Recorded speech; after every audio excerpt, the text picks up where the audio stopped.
Don't stop chasing your dreams because dreams do come true.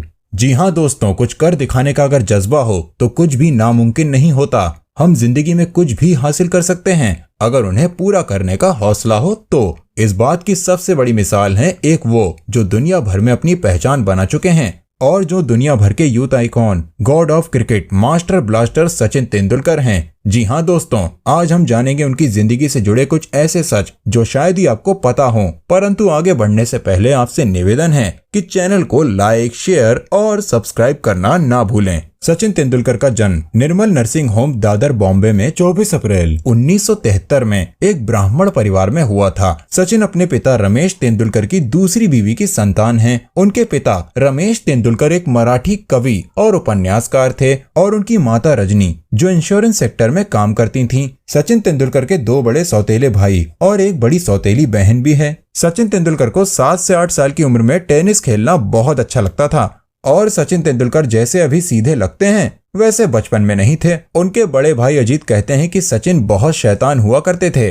और वो काफी बार दूसरे बच्चों से झगड़ा शुरू करते थे। उनकी इन्हीं बदमाशियों को रोकने के लिए उनके बड़े भाई अजीत ने 1984 में सचिन को क्रिकेट में भर्ती कराने का सोचा। साथ ही अजीत कहीं ना कहीं सचिन के क्रिकेट हुनर को समझ गए थे और उन्होंने सचिन को शिवाजी पार्क में क्रिकेट कोच रमाकांत आचरेकर से मिलवाया। अपनी पहली मुलाकात में सचिन अच्छा नहीं खेल पाए। अजीत ने रमाकांत आचरेकर से कहा कि कोच द्वारा देखे जाने के कारण वो नर्वस महसूस कर रहे थे और अपना नेचुरल नहीं दिखा पा रहे थे। अजीत ने कोच से अनुरोध किया कि उसे खेलने का एक और मौका दिया जाए, लेकिन एक पेड़ के पीछे छिपकर देखते रहें। इस बार तेंदुलकर ने बहुत बेहतर प्रदर्शन किया और उन्हें आचरेकर की एकेडमी में स्वीकार कर लिया गया। कोच रमाकांत तेंदुलकर के टैलेंट से प्रभावित हुए और उन्हीं की सलाह से तेंदुलकर ने शारदा आश्रम विद्या मंदिर इंग्लिश हाई स्कूल दादर में एडमिशन ले लिया। ये वही स्कूल है जिसने कई महान क्रिकेटर देश को दिए हैं। सचिन तेंदुलकर मानते हैं आज वो जो भी हैं उनके गुरु रमाकांत आचरेकर के दिखाए हुए मार्गदर्शन की वजह से हैं। सचिन सुबह और शाम को शिवाजी पार्क में रमाकांत आचरेकर की कोचिंग में अभ्यास करते। तेंदुलकर घंटों अभ्यास करते थे। यदि वो थक जाते थे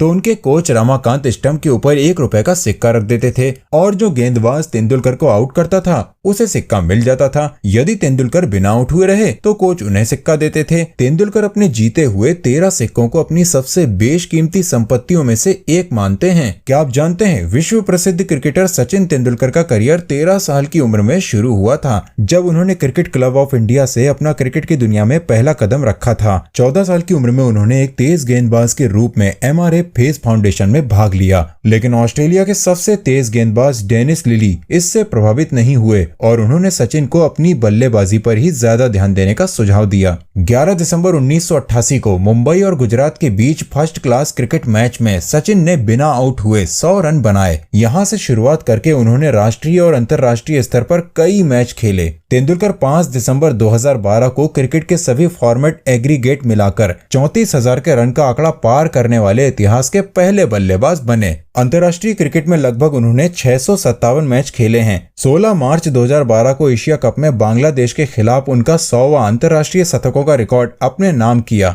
भारतीय क्रिकेट टीम के कप्तान के रूप में तेंदुलकर के कार्यकाल सफल नहीं रहे। 1996 में तेंदुलकर कप्तान बने, लेकिन 1997 तक टीम खराब प्रदर्शन कर रही थी। 2011 विश्व कप जीत में वो 53-55 की एवरेज से 482 रन बनाकर टूर्नामेंट में सबसे ज्यादा रन बनाने वाले खिलाड़ी बने और इस जीत के बाद वे अपने आंसू नहीं रोक सके। जीत के तुरंत बाद तेंदुलकर ने कहा कि विश्व कप जीतना मेरे जीवन का सबसे गौरवपूर्ण क्षण है। मैं खुशी से अपने आंसू नहीं रोक सका। जब वे अपने पहले अंतर्राष्ट्रीय दौरे से लौट रहे थे तो उनकी मुलाकात अपनी जीवन संगिनी अंजलि से मुंबई अंतर्राष्ट्रीय हवाई अड्डे पर हुई। सचिन के लिए ये पहली नजर का प्यार था। सौभाग्य से उन्हें कॉमन फ्रेंड ने अंजलि से मिलाया था और वो क्रिकेट के बारे में कुछ नहीं जानती थी। 5 साल तक एक दूसरे को डेट करने के बाद 1995 में शादी कर ली। उनके 2 बच्चे हैं, सारा और अर्जुन तेंदुलकर। उनका 24 साल का लंबा अद्भुत क्रिकेट करियर 16 नवंबर 2013 को समाप्त हो गया। उन्होंने अपने रिटायरमेंट की घोषणा की। सचिन तेंदुलकर ने कई पुरस्कार और मान्यताएं प्राप्त की हैं। उनमें से सबसे श्रेष्ठ अवार्ड भारत रत्न भी है। दोस्तों, इस वीडियो को समाप्त करने से पहले मैं यही कहना चाहूंगा कि सचिन तेंदुलकर की इस कहानी से आप ये हमेशा याद रखें कि यदि आप किसी भी क्षेत्र में अपना नाम कमाना चाहते हैं तो उसमें पूरी तरह से अपनी जान डाल दीजिए। आपको सबसे पहले खुद पर विश्वास होना चाहिए, तभी दुनिया आप पर विश्वास करेगी। यहाँ मैं ये भी कहना चाहूंगा कि सचिन तेंदुलकर को सिर्फ अपने क्रिकेट में खास होने के लिए ही इनाम नहीं मिला, उन्हें एक सच्चे और ईमानदार क्रिकेटर होने के लिए हमेशा जो इज्जत मिली उसकी कीमत अच्छे क्रिकेटर से भी कहीं ज्यादा ऊपर है। आपको हमेशा याद रखना है कि जो भी हो सच्चाई और ईमानदारी से अपना काम करें। हो सकता है अभी किसी को आपके किए हुए काम पर भरोसा ना हो, परंतु एक समय आता है जब सबको आपकी ईमानदारी दिखती है और जो इज्जत आपको मिलेगी वो सिर्फ एक अच्छा काम करने से कहीं ऊपर होगी। यहाँ मैं एक बात और कहना चाहूंगा, कम उम्र से अपना या अपने बच्चों का टैलेंट पहचानना बहुत जरूरी है और सही गुरु का मार्गदर्शन मिलना भी उसे बहुत ज्यादा जरूरी होता है। जय हिंद। सच्चा और ईमानदार काम कीजिए और देश का नाम ऊपर कीजिए।